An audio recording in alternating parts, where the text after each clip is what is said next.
अफगानिस्तान में पिछले साल तालिबान ने अपनी सरकार बना ली। ज्यादातर इलाकों पर भी उसका कब्जा उसने जमा लिया, लेकिन उत्तर अफगानिस्तान के पंजशीर इलाके में उसे बड़ी यानी कह रहे कि सबसे ज्यादा चुनौती मिली और उसे चुनौतियों का वहां पर सामना करना पड़ा।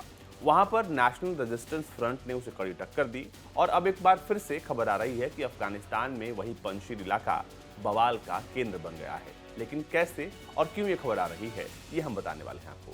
नमस्कार, आप देख रहे हैं भारत तक, मैं हूं आपके साथ अजीत। पिछले कुछ हफ्तों से पंजशीर से ऐसी खबरें आ रही हैं कि वहां पर तालिबान बनाम नेशनल रेजिस्टेंस फ्रंट की लड़ाई शुरू हो गई है।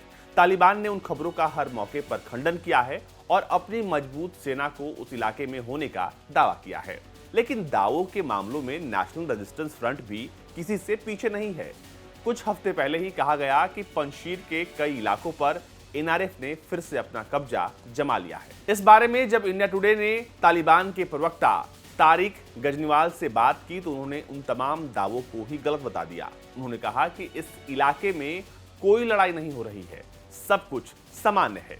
विदेश में बैठे कुछ पत्रकार सिर्फ वहां की नागरिकता लेने के लिए ऐसे दावे कर खुद को प्रमोट करने की कोशिश कर रहे हैं। तालिबानी प्रवक्ता ने इस बात को जरूर स्वीकार किया कि कुछ हफ्ते पहले तक एनआरएफ के साथ कुछ मुद्दों पर तनातनी चल रही थी, लेकिन एनआरएफ के लड़ाकों ने खुद सरेंडर कर दिया था। अब तालिबान जरूर सब कुछ सामान्य होने की बात कर रहा है, लेकिन वहां के स्थानीय लोग बताते हैं कि जमीन पर तनाव बढ़ता जा रहा है।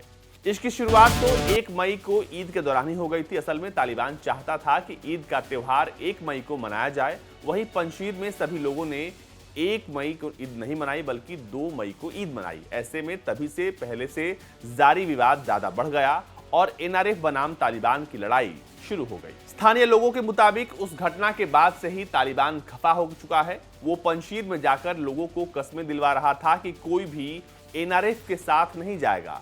अगर कोई उस संगठन के साथ जुड़ने की गलती करता है तो उसे गिरफ्तार कर दिया जाता है।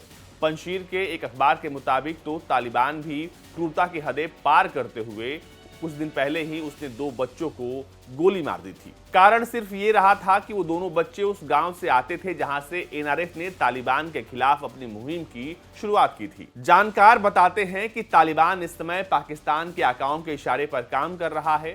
उसका सिर्फ एक काम है, बांटो और राज करो। ये सारे सुझाव तालिबान आईएसआई दे रहा है। उन्होंने इस बात पर भी जोर दिया कि तालिबान इस समय पश्तून को समर्थन भी सिर्फ इसलिए दे रहा है क्योंकि ये उसकी राजनीति को सूट करता है, वरना असल में कई पश्तून भी तालिबान के खिलाफ लड़े हैं या फिर कह लें कि उनके सामने खड़े हैं। अंतर्राष्ट्रीय मामलों के जानकार तो यहां तक मानते हैं कि तालिबान अभी भी पंजशीर में संघर्ष कर रहा है।